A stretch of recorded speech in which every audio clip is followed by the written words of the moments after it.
minutes into the plus count.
Item 16.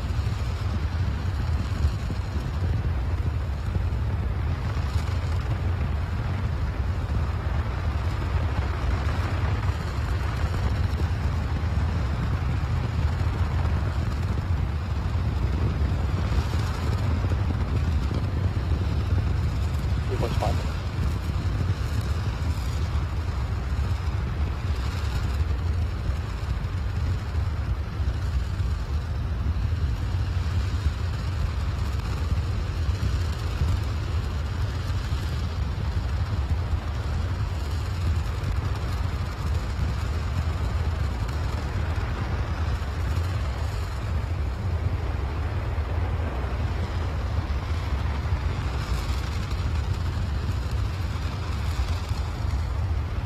We're just over 5.5 minutes in the plus count.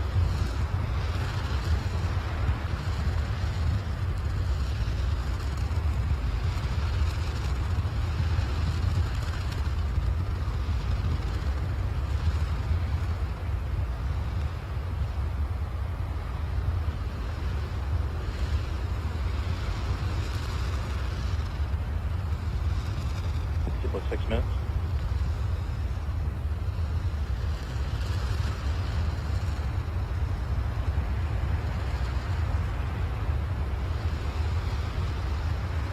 Overnight from Michael 16.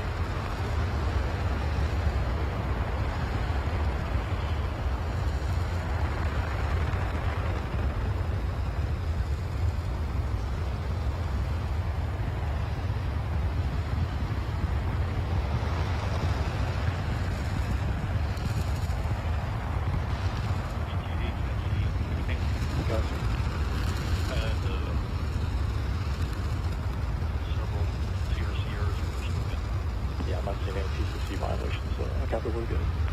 Thanks, sir. We're coming up on 7 minutes of the plus count.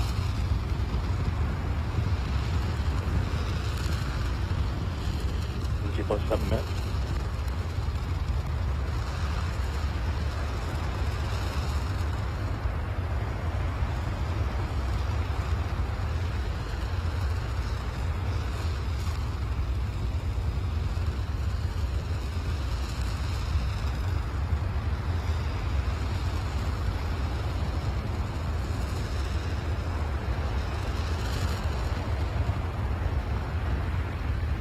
And G plus 7 minutes, 30 seconds, sir. TBC profile number 2.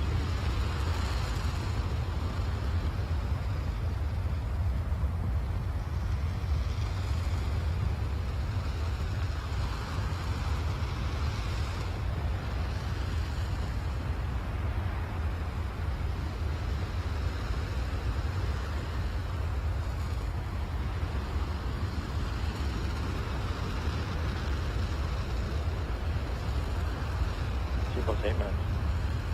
And then the TBC profile number 2. All right, so we're just over 8 minutes into the plus count. Personnel is coming up, hopefully on the last depletion here, and we have a cutoff. All right. REA, can you verify REA on channel 16? REA on channel 16, safe engine shutdown, please. Safe engine shutdown. And you're in post-shutdown standby, correct? Correct. Okay, all personnel, that takes us to page 656. All personnel go to page 656 to start the post-hot fire shutdown securing operations. All right. Okay, all personnel on page Bill, as you said 656, earlier, as we talked about earlier, the team was hoping to get at least 4 minutes of data. And we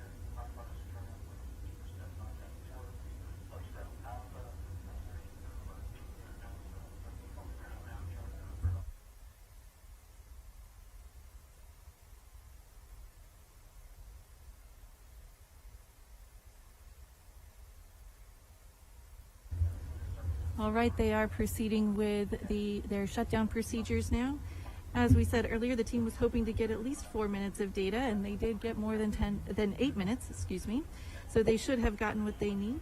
The team will obviously need to look at that data, but based on what we've seen, Bill, tell us more about what it looked like to you. Yeah, so they clearly got the full duration that they were after, which is really great news. And I think you heard the applause. They had, the commanded shutdown, which is exactly what they were looking for. They had no TCC violations, test commit criteria violations that would have prompted an early shutdown. So that was really good news. Clearly there's a lot of data that's going to have to be analyzed. The engineers got to see what worked and what didn't, or what needs to be tweaked and what doesn't. But that said, I think the applause says a lot about how the team feels, that they got through the test, and it looks pretty good right now. Yeah, so there was some, observed burning on the aft end. One of the things that Boeing had done after the last test was to apply a lot of extra cork to the aft end, because we aren't going to. We didn't, unfortunately, with this test, right? We're not flying through the thin air as we ascend, and so we knew we were going to have more of that, and that was one of the reasons why they added that. They also put a tape covering over the top of that. We knew that if the tape gets hot enough, that adhesive layer below the tape surface is going to start burning, and so we clearly saw a lot of that. But there was nothing that prompted shut down early, which was really good news. Great, thank you, Bill. I think that's all the updates that we'll have for you here as the team proceeds through their shutdown procedures. So we'll turn it back over to Lee. Thank you, Catherine. Congratulations to the team. So as the engineers gather the data from today, we look ahead to the next steps. This core stage will be refurbished and sent by barge to our Kennedy Space Center in Florida. There, it will be stacked in the iconic vehicle assembly building with other elements of the SLS rocket, including the twin solid rocket boosters, which our teams have already begun stacking on the mobile launcher. The core stage and boosters will then be stacked with the upper stage and the Orion spacecraft.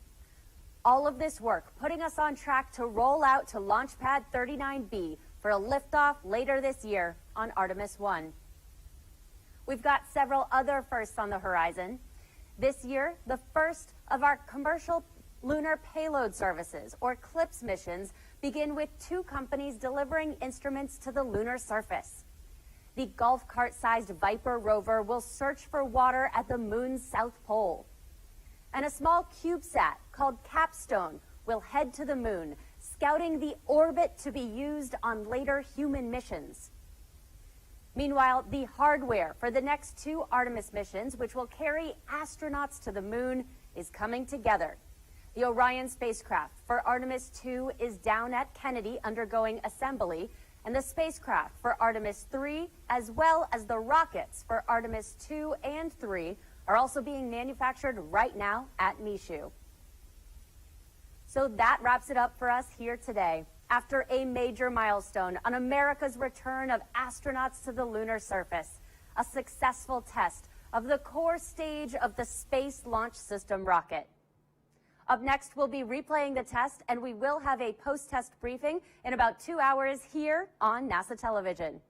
We invite you to follow all of our progress online at nasa.gov/Artemis program, or join the conversation online with @NASA Artemis and @NASA_SLS. Thank you for joining us.